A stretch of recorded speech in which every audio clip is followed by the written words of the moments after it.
แม่แม่ขายเฮือนเย้าเป็นสังเลปันค่าล้านหาไว้ค่าละมาเย้าแน่ใจเย้าคาแม่เงินนำบ่เป็นฐานนั่นหาพี่น้องขามห้ามการเสมาหาแม่เอิ้นได้ใจเย้าแม่ว่นจื้อหือค่าละได้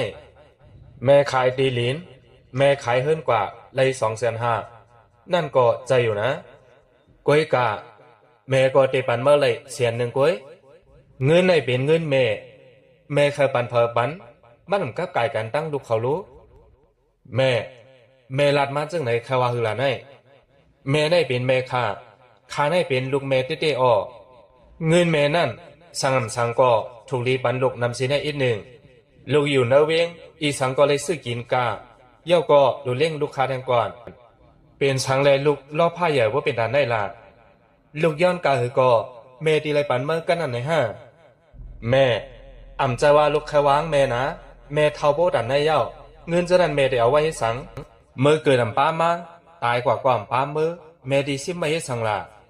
ลูกในเย้าก็ได้ด้วยถึงลุ่มล้ามแม่กว่ากอบนั้นเงินนั่นโดยเป็นบนด่านลูกก้อยลูกในห้าก็ได้ด้วยถึงลุ่มล้ามแม่เลี้ยไม่ได้ลาดก้อยในการเงิน2,500,000นั่น1,500,000เต้แม่ปันลูกเก็บกว่ายับเงินเกิดตา500,000นั่นเต้แม่โหลดเซตื้อตามมือเท่าแม่ปันลูกตั้ง200,000เย้ารู้แม่ละสังละในเป็นสังไรปันลูกเก็บนั่น1,500,000กำเหนียวแม่ยองกว่าเย้าห้าในลูกเก็บก็เป็นลูกเก็บก็เย้าแม่ลูกในเป็นลูกแม่เต้เป็นสังแลไม่ให้ไรจังไหนเป็นสังไหนห้าเมื่อจำถามด้วยตีนักหัวใจเมื่ออีหนึ่งกว่ารู้แม่ปันลูกเขา100,000ก็ก็ลูกตั้ง2ถูกลิงยินโจมเย้าแม่มีการแทงก่อนสุดทั้ง2ปองมือก่อนเลยแม่เฮ็ดกว่าจังไหนมันนำเพียงเป้งเสียอีกลูกเก็บเลยตั้งลูกเขาซ้ำเปิงกันเจอคาราแม่เฮาในเย้าเป็นลูกแม่เฮ็ดกว่าจังไหนใครว่าจื้อคาราในหรือเย้าลูกเขาหู้ร้องในจองจ้าป้อนั้นก็เมเดลาดในลูกซื้อๆก็เย้ามือป่วนมาหลายปีมือพองลูกตึกเกิดลูกนั่นแม่เลยตั้งปอสู่โจมมาโจมถึงตีนอนบ่อมรับไหลเพอเลยหู้ว่าลูกอ่อนอันเกิดออกมานั่นเป็นลูกชายไหนหาปอสู่มากเอาปีวันเกิดหลานนั่นกว่าจูเปิ้นต้วยเตต่างปันเจอหลานจังหือนังหือบ่ได้แม่นจอมจื้อๆคือนั่นก้อยกา2คือผมเอซ้ำอำลาดอำหมอกปี5ปอสู่เสียอีกเอากำใจสู่ต่างปันจอมจื้อเจอคือเมมาแปะลีเตมันหลานใจเก่าลูกใจเมื่อนั่นถูกลีเลยเป็นผู้สืบสายเจอคือนาเฮิรนเฮากว่าวันลื่นเมื่อนากว่าก้อยกะว่าเมื่อเหลียวเตอำเป็นหนังตั้งยังอันเมมุงมองไว้นั่นเสียอีกลองในจ่องลูกเขาคู่จอมหือก้นวันก้นสนเขาคือ5ปอสู่กาหืออันวันนั่นเมื่อเหลียวเฮาลาลองเงินอยู่เมซ้ำเอาซื้อลูกอ่อนซิมเขาเกมมันให้สักลูกค้าใส่ซื้อคือคาซ้ำเป็นอีสัง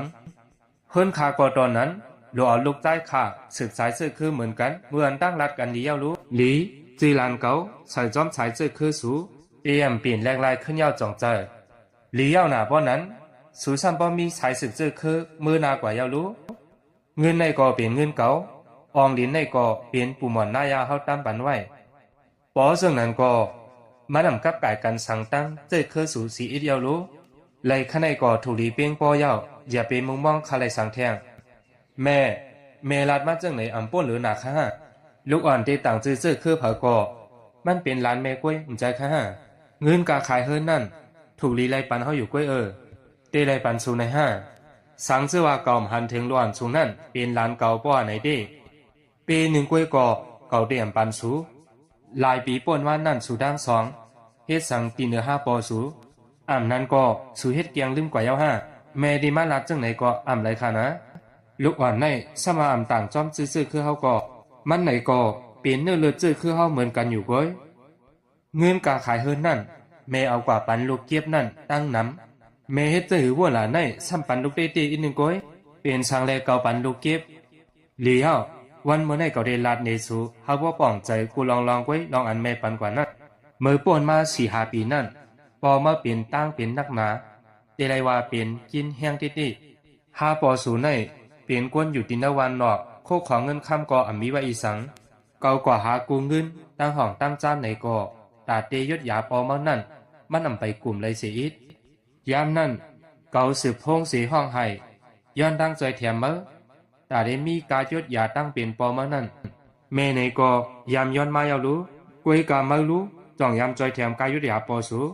เมื่อกวยลาดว่าแม่เฮาอยู่ในเวียงในหลุเลยเจอเงินตั้งนำการลดอันซื้อไว้เจนั้นก็ไปไหลปันกลุ่มโทน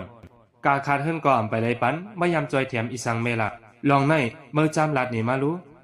กูปันเงินก็ไหวเสียก่อนละปอเมื่อเป็นกินแห้งแต่นั่นมันขหันนาลูกใจมันก็เหลวกวยกายามนั่นเมื่อรู้ซ้ำกว่าไม่ไหวตีละ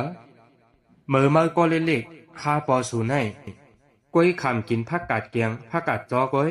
อันเลยลีกินอันเลยลีย่ำก็ไหวปันลูกมดซ้ำว่าเตเลยขายโมขายอ่างก็ขายเฮลูกเลยลีเลยเปลี่ยนเปิงเร็วกวยข้าเฮลูกคืนเห็นจึงเปิ้นถึงดีก็เยอะปีหน้าหอต่อเฮินเยี่ยวมีลูกมีล่างเย้ามีนาเฮินตัวเจ้าเก่าเย้ากวยกาจ่องเมื่อซ้ำปอกมาหาเฮินตีปอตีเมอยู่หือปอเมื่อเปลี่ยนกินแห้งเดนอนอยู่ตีเนื้อกูข้าหันนาลูกใจอ่อนมันกำหนึ่งกวยกอ่ำไรหันเสียอีกจ่องเมื่อมาด้วยปอสูเสียปอหือมือพองนั่นตีห้องยาในกอลัดมาว่าโลไลสืบปันกายยาแทงแม่เลยกว่าหากูเงินเฮินหน้าเมื่อกูเฮินป่าเมื่อเปิ้นก็มีนาเฮินเปิ้นปอเปิ้นว่ามีไหนก็เย้าเขาก็มีเงินตาได้10 ยศยาปอมากกว่าเมื่อพองนั่นมื่นตามหันปีมีตามหันน้องเผาก้อมหันตั้งหยาบเก่าก้อมจางเฮ็ดหือถึงดีเก่าก็ปอขย้อนซุ่มยาก้อยกาเมื่อพองนั่นมีลูกเก็บอ่อนก็ในก้อยเย้ามันมาลาดว่าเฮาแม่ไหวเจอลี10 ยศยาปัน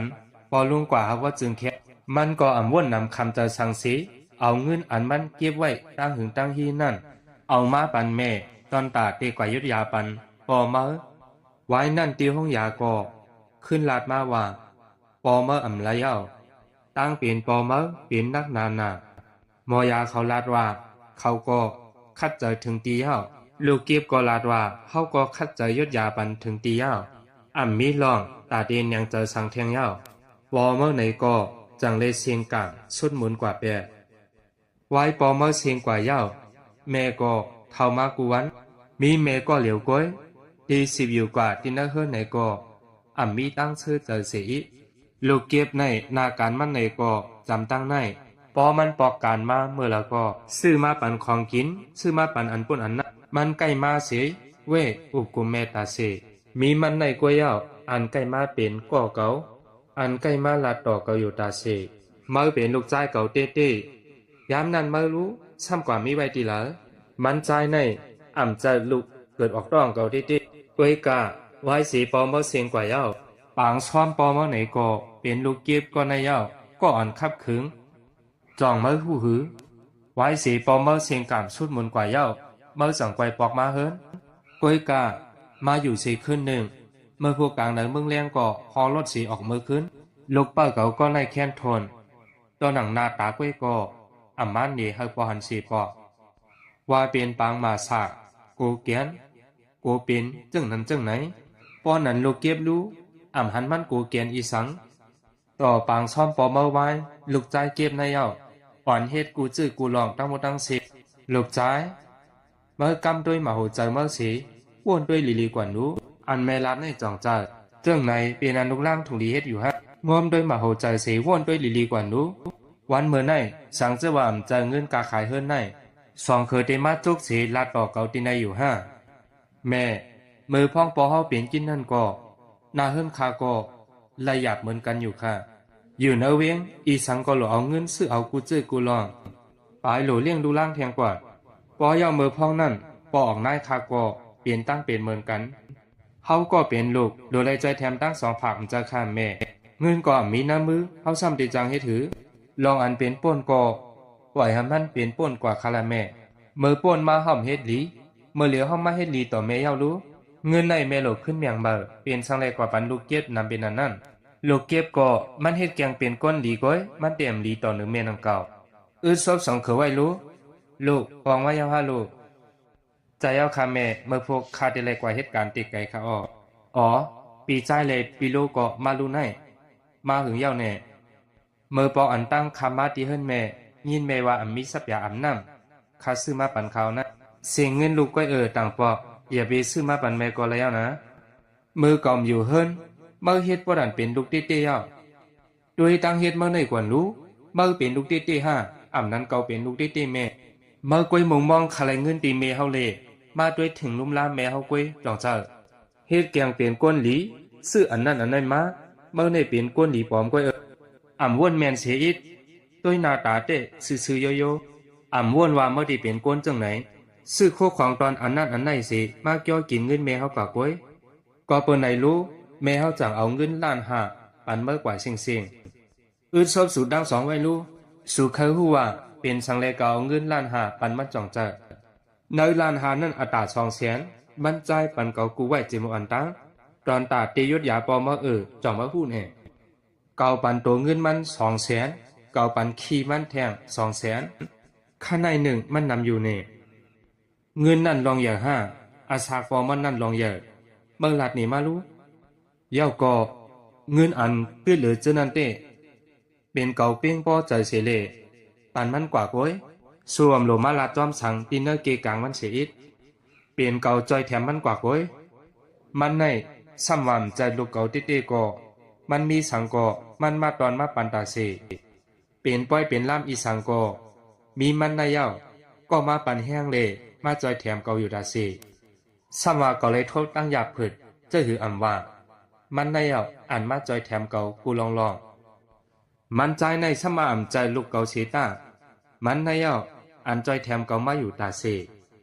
มารู้มาเป็นลูกเก่าเต้ลองเจ้าในจ่องมาเฮ็ดเป็นอะไรอยู่เนี่ยมันใจในมันอ่ำใจลูกเก่าเต้กวยกะว่ามันลีต่อเก่าลีเลอเสอันเป็นลูกเต้เก่าก่อนมาวนโดยรู้เงินล้านหานั่นเก่าปันมันเก่าถูลีปันมันแน่เก่าปันมา100,000แนทเอาเสบอกมือกว่าที่ไหนไว้ล่ะในลูกพอไหนก็ติดดอกไม้เนาะมาเฮาปองมือเฮินเนาะมาเลยลูกมา